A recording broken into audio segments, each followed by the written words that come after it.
ये जो press conference आप यहाँ कर रहे हैं, क्या मामला है? आप पूरा बताइएगा। और जो पहले जो गोलीकांड हुआ था, क्या उसी से जुड़ा हुआ मामला है? सबसे पहले तो मैं आप मीडिया का बहुत-बहुत धन्यवाद करता हूँ, क्योंकि जो निकाय चुनाव थे, पूर्व में जो निकाय चुनाव हुए हैं, 23 जनवरी को मतदान होना था। उसी रात को जो कांग्रेस के प्रत्याशी थे, उनके द्वारा मेरी गाड़ी पर जिस पर मेरे बेटे सवार थे, उस पे उनके द्वारा गोली चलाई गई और हम लोगों ने तब भी आरोप लगाए थे कि ये गोली कांग्रेस के प्रत्याशी द्वारा चलाई गई है। लेकिन उन लोगों ने एक जनता के बीच एक ऐसा मैसेज दिया कि इरशाद प्रधान ने लोगों के वोट पाने के लिए अपने बेटे पर स्वयं खुद गोली चलवाई। लेकिन आज 3.5 महीने के बाद आज प्रशासन द्वारा और देहरादून के एसएसपी द्वारा आज इसका पर्दाफाश कर दिया गया है और बिल्कुल जनता के सामने एक तस्वीर सामने आ चुकी है कि जो कांग्रेस की प्रत्याशी तरन्नुम थी, उनके पति शहजाद अंसारी और जो उनके परिवार के लोग सुलेमान अंसारी, उनके बेटे अकरम अंसारी, उनके द्वारा ये साजिश रची गई थी और वही लोग इस साजिश के मास्टरमाइंड हैं और उन्होंने एक यश ठाकुर जो हरिद्वार के रहने वाला है, जो जिनके द्वारा शूटर हायर किए गए थे और शूटरों को बुलाकर ये गोली कांड किया गया था, ये घटना की गई थी। आज क्योंकि हम लोगों के ऊपर ये बड़ा आरोप था, यहाँ से पूरे देहरादून के अंदर सब लोगों में एक मैसेज गलत था कि स्वयं अपने परिवार पर, अपने बेटों पर गोली चलवाने की जो मामला था, उससे हम लोगों में एक डर का भय बना हुआ था। लेकिन आज हम खुश हैं। मैं माननीय एसएसपी अजय सिंह जी का धन्यवाद करता हूं और जो इस मामले में हमारे विवेचना अधिकारी हैं देवेश कुबसाल जी, जो चौकी प्रभारी आईएसबीटी में, उनका भी दिल से बहुत धन्यवाद करता हूं कि आज उन्होंने इस चीज का खुलासा किया। लेकिन मैं इससे पहले एक चीज और कहना चाहता हूं प्रशासन को, क्योंकि इस घटना के बाद सुलेमान अंसारी के बेटे जो इस घटना में मास्टरमाइंड है, अकरम अंसारी, उन्होंने 27 जनवरी को मेरे बेटे की गाड़ी लॉक की, उनका पीछा किया। 0008 नंबर की गाड़ी में, काले शीशों की गाड़ी में वो चलते हैं और उनके साथ 2-3 इसी तरह के प्रवृत्ति के लोग जो अवैध हथियारों के साथ चलते हैं, वो हमेशा साथ रहते हैं। लेकिन बेटे ने वहां से उनसे किसी तरह बचकर गाड़ी निकाली। लेकिन उसके बाद भी ये घटना मैंने एसएसपी महोदय के संज्ञान में लाई। उन्होंने मुझे कहा कि आप एक तहरीर दे दिए, लेकिन मैंने तहरीर नहीं इसलिए नहीं दी क्योंकि 3 महीने हो चुके थे घटना को। जब इसका खुलासा नहीं हुआ, कहीं मुझे ऐसा लग रहा था कि मैं तहरीर दूंगा, ये मामला भी ऐसे ही दबा दिया जाएगा, क्योंकि जिन लोगों के द्वारा घटना की गई उनका बड़ा प्रेशर था पुलिस पर।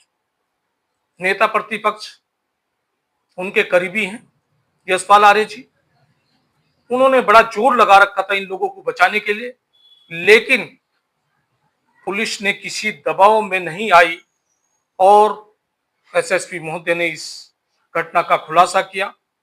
और उसके बाद भी एक बार फिर इसके बेटों ने, जो अकरम अंसारी है, जो सुलेमान अंसारी का बेटा है, उसने अपने साथियों के साथ, जो बदमाश है, फिर मेरी गाड़ी का पीछा किया, मेरे बेटे का पीछा किया। उसकी सीसी फुटेज भी हमारे पास है।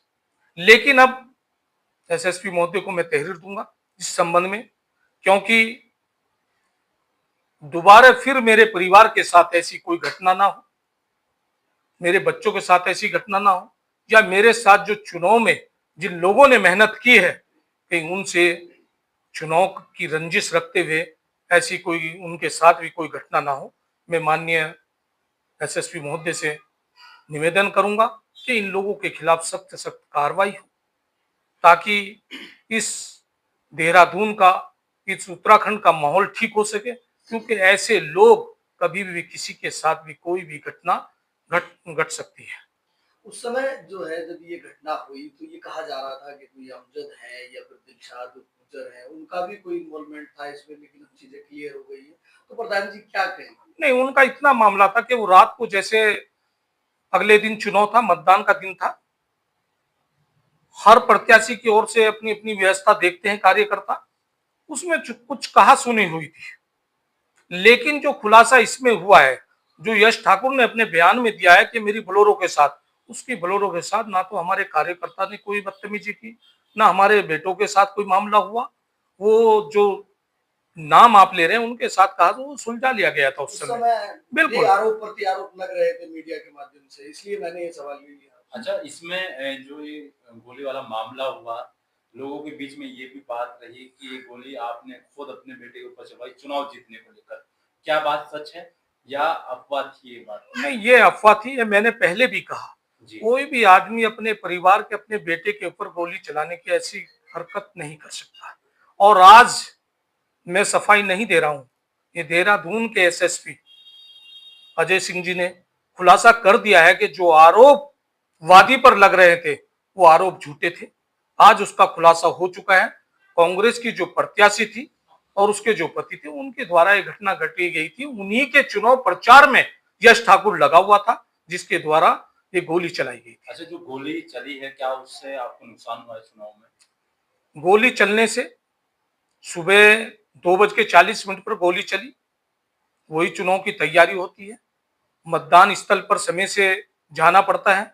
जब ये गोली चली तो हम लोग या हमारे कार्यकर्ता डर गए थे, और लोगों में इन लोगों ने ये मैसेज दे दिया कि इरशाद प्रधान ने लोगों को अपनी ओर खींचने के लिए, लोगों से ज्यादा वोट खींचने के लिए ये स्वयं अपने बेटे पर गोली चलाई, ताकि ये मैसेज दूसरे के लिए गलत जा सके, और उसका हमें नुकसान हुआ। इस गोली चलने पर ही हम चुनाव हारे हैं। ये जो आरोपी हैं इनको जमानत मिल गई है। ये जो यश ठाकुर है, यशवर्धन उर्फ यश ठाकुर, इन्होंने हाई कोर्ट न्यायालय से एंटीसिपेटरी बेल ले रखी है। और अगर ये लोग जैसे कह रहे थे कि हमारे द्वारा ये घटना नहीं घटी है, तो फिर कोर्ट जाने का मतलब नहीं बैठता, क्योंकि मेरे द्वारा जो तहरीर दी गई थी वो अज्ञात में दी गई थी। ये लोग न्यायालय में अगर गए तो इन्हें मालूम था कि हमारे द्वारा ये घटना घटी है और हमें अपना बचाव करना है, इसलिए ये न्यायालय की। एक और बात सामने आ रही है कि क्या उस लड़के से बोलेरो से कोई वो हुई थी, टक्कर वगैरह कुछ? नहीं नहीं, हमारी किसी बोलेरो के साथ कोई मामला नहीं हुआ। बहुत लोग चुनाव लड़ रहे थे, किसकी किसके साथ है। मैंने बताया, अभी आपने एक सवाल किया गुज्जर का और दूसरे लोगों का, उनके साथ कहीं ना कहीं कार्यकर्ताओं की थोड़ी बहस हुई, उससे सुलझा लिया गया था। लेकिन कांग्रेस के प्रत्याशी के साथ किसी तरह का कोई ऐसा मामला नहीं था। नहीं नहीं, ऐसा नहीं था। वो तो उन्होंने गोली चलानी थी, हम लोग उस मामले में उलझ गए, समय से वो अपने बूथों पर नहीं पहुंचे, और जनता के बीच जो गलत मैसेज गया, जनता ने उसके विपक्ष में काम किया और हमारे खिलाफ वोट देने का काम किया। आज मैं जनता से भी कहना चाहूंगा, क्योंकि आपके जो मन में बात चल रही थी, आज वो स्पष्ट हो चुकी है।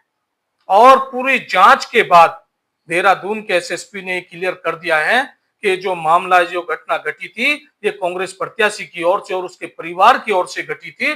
आज हमारे ओर से हम आज बरी हो चुके हैं इससे। जो हमारे ऊपर आरोप लग रहे थे, आज अब यहां से जितने भी क्षेत्र, पूरा देहरादून का, आज जो आज मैं मीडिया के माध्यम से अपनी आवाज आप तक पहुंचाना चाहता हूं, सिर्फ इसीलिए कहना चाहता हूं, ये आज घटना मेरे साथ घटी है, कल आपके साथ भी घटेगी। लेकिन आज आपको पता लग चुका है कि इस घटना में मास्टरमाइंड कौन है, गोली चलाने वाले कौन लोग हैं, और इसी वजह से हम चुनाव जीतते जीतते चुनाव हार चुके हैं। इसका हमें बड़ा नुकसान हुआ है, हमारे लोगों को बड़ा नुकसान हुआ है, जनता को बड़ा नुकसान हुआ है, क्योंकि चुनाव ऐसे लोग जीत चुके हैं जो मैंने पहले भी कहा था कि नशे के कारोबारी हैं, नशे के कारोबारियों को संरक्षण देने वाले लोग हैं। तो इससे इस क्षेत्र का माहौल खराब पहले भी हो रखा था इन लोगों की वजह से। आज तो वो सत्ता में, आज तो वो पार्षद बन चुके हैं। अब तो उनका ये बहुत नशे के कारोबार को बढ़ावा देने में बहुत इनका हाथ रहेगा। मैं माननीय एसएसपी अजय सिंह जी से निवेदन करता हूं कि इन पर अंकुश लगे, नशे के कारोबार पर अंकुश लगे। जिन लोगों को ये अपनी सपोर्ट देते हैं, जिन लोगों को ये पीछे रहते हैं नशे कारोबार, इन पर भी बड़ा अंकुश लगे और आगे इनकी जो अकरम अंसारी जिस गिरोह के साथ चलता है, काली गाड़ी में चलता है, अवैध हथियार के साथ चलता है, इस पर अंकुश लगाया जाए, इसके खिलाफ सख्त से सख्त कार्रवाई हो।